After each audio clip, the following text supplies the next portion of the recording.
chapitre 5 du livre Dans des temps comme ceux-ci, de l'Antichrist aux Antichrists, car plusieurs viendront en mon nom, Luc 21 et verset 8. C'est moi est une affirmation que recherchent les individus animés d'une expectative messianique. Cette attente est des plus légitimes, elle est basée sur la parole de Dieu qui n'a de cesse de nous annoncer la venue du Messie. Elle est basée sur une recommandation divine de nous préparer à sa venue comme l'épouse attend la venue de l'époux. Plusieurs viendront en disant « c'est moi ». Pourtant, il n'y en a qu'un qui puisse le proférer, le Messie. Messie, appellation provenant de la langue hébraïque, signifie oint. Le terme correspondant provenant de la langue grecque et que nous utilisons plus aisément est Christ. Au commencement de son ministère, lorsque Jésus se rend à la synagogue de Nazareth, il reprend la prophétie messianique donnée par le prophète Ésaïe, que nous trouvons dans Ésaïe 61 et le verset 1, et déclare ainsi être le Christ. En d'autres termes, il dit à sa famille et à ses frères et sœurs dans la foi biblique, à ses compatriotes et contemporains les plus proches, c'est moi. Il se présente comme le Messie en réponse à cette attente languissante. Pourtant, tandis qu'ils le connaissent pour être le fils de Joseph et de Marie, ils ne peuvent voir en Jésus celui qui doit venir. Nul n'est prophète dans sa propre nation.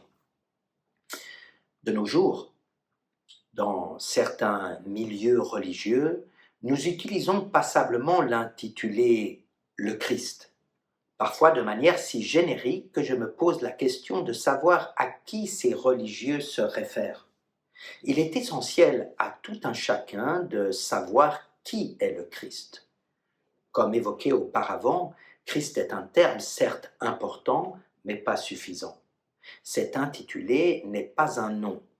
Il est si riche en évocations et en implications qu'il est des plus risqués que de ne pas l'associer à un nom, et donc à une personne.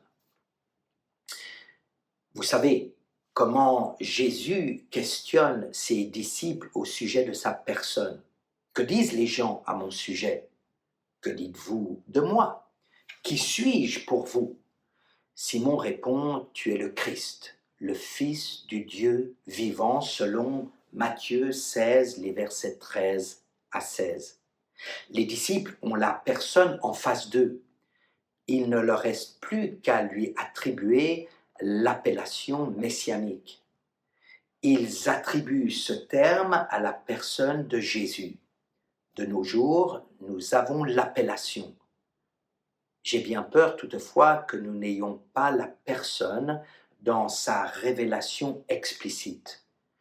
Nous devons remédier à cette situation en n'ayant aucune crainte de nous répéter en affirmant que Jésus est le Christ, le Fils du Dieu vivant. Le contraire reviendrait à prendre le risque de voir cette si précieuse appellation usurpée par d'autres, tous ces autres qui nous diront « c'est moi » en réponse trompeuse à une attente messianique glorieuse.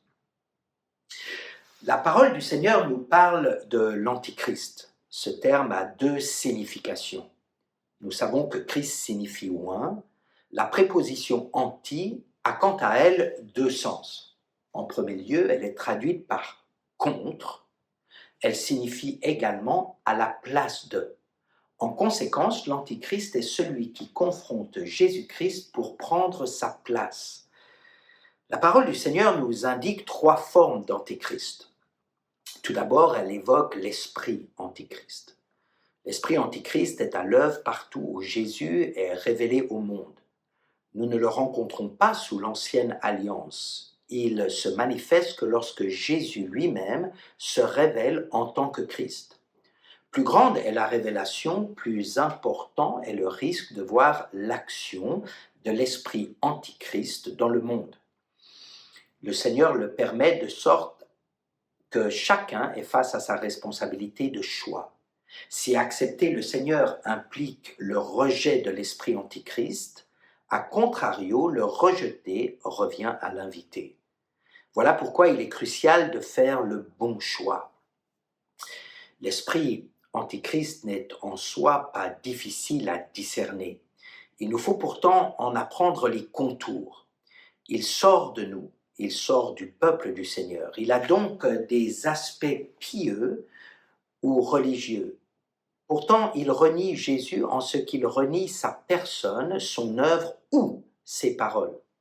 De par ce fait, l'esprit antichrist est déclenché par le rejet de la vérité pour instaurer une apostasie qui ouvre la voie à l'iniquité au sein même de la société.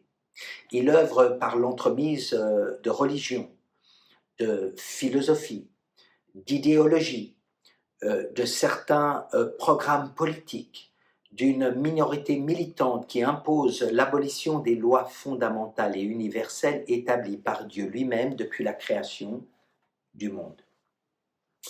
L'esprit antichrist porte atteinte à la foi en la parole de Dieu, à l'identité de l'homme, à son bien-être et à sa destinée. Il démantèle la cellule familiale, abroge l'image du père et de la mère, viole l'enfance et la jeunesse, une nouvelle génération tout entière de par l'imposition d'une pensée unique qui s'oppose ouvertement à la parole, à la révélation, à Jésus-Christ, à Dieu lui-même. Outre l'esprit antichrist, la parole nous révèle l'existence de plusieurs antichrists. Ces personnes qui sont animées ou habitées par cet esprit. Ces personnes qui œuvrent selon l'esprit antichrist à une recherche de domination, droit de vie ou de mort, sur le plus grand nombre.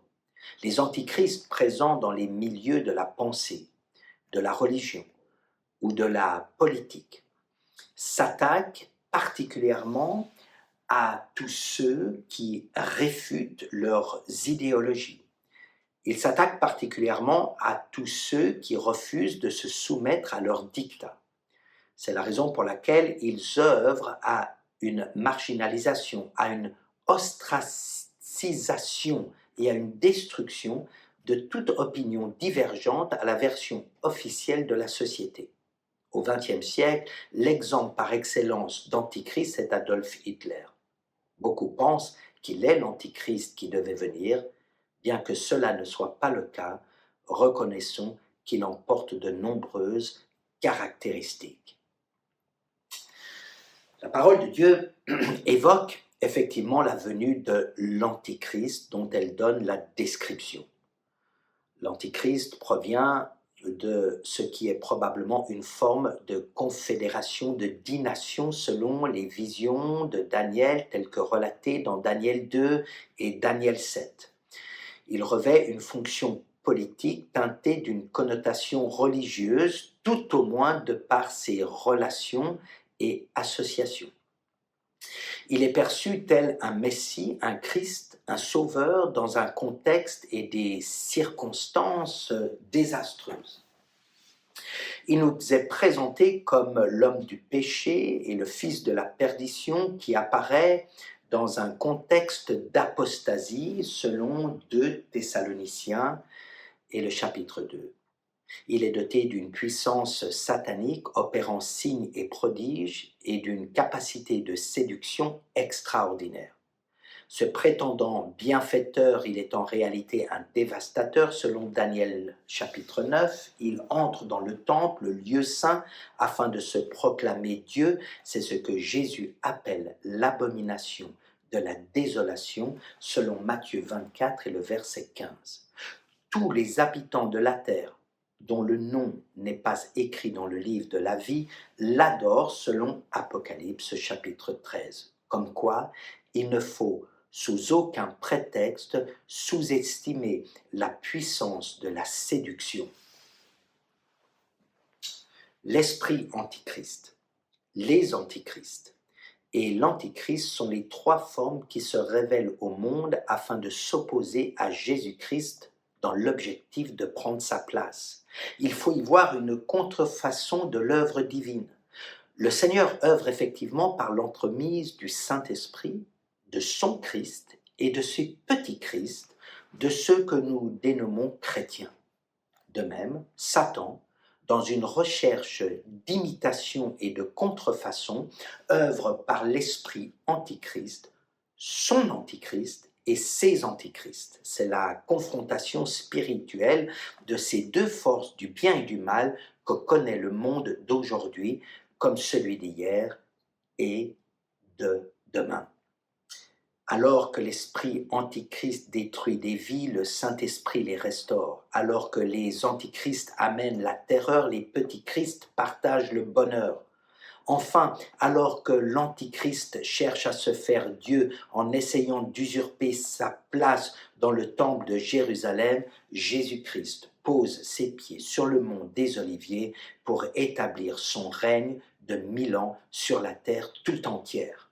Si l'esprit antichrist, les antichrists et l'antichrist succèdent à la révélation de Jésus-Christ, il demeure le premier et le dernier, le commencement et la fin, l'alpha et l'oméga, celui qui annonce la première parole et qui de même prononce le dernier mot. Arrière de moi, Satan. Matthieu 16 et le verset 23. Amen.